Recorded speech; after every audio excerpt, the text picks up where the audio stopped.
Hello students, we all know the trigonometric identity sec square x minus tan square x is 1. But how to prove it? Let's see. In triangle ABC, perpendicular is P, base is B, hypotenuse is H. Therefore, sec x is H by B, tan x is P by B.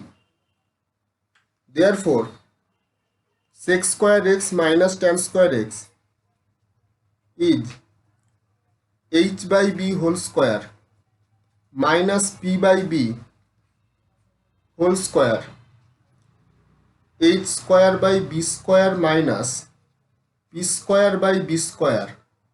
This is H square minus P square.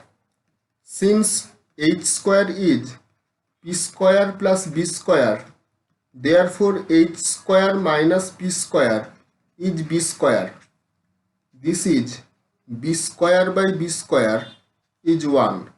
Therefore, sec square x minus tan square x is 1. Hence proved.